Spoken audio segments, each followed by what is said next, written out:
guys! For today's video ay ipapakita ko sa inyo ang isang klase ng egg dito sa Thailand. Hindi ko alam kung meron ito sa ibang countries, but dito sa Thailand meron kaming tinatawag na eggology. Okay? Ano siya? VG eggs. So, bakit VG eggs? Galing naman sa manok. Kasi yung feeds na pinapakain sa manok ay ito.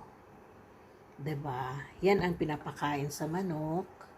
Kaya yung egg niya ay VG egg. So, ayan.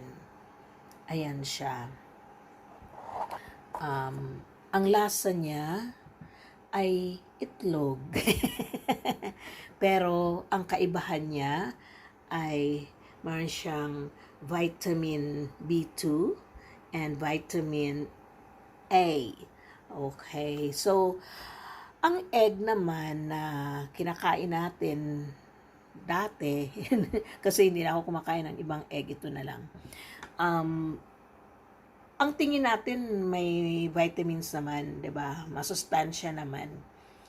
Pero kasi ang sustansya ng isang egg ay depende sa kinakain ng manok.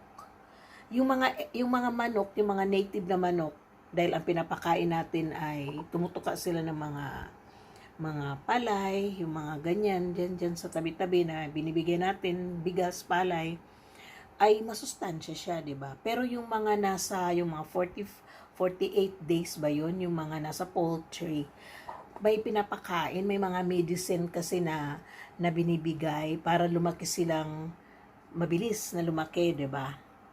So, yan ang pagkakaiba nitong VG eggs.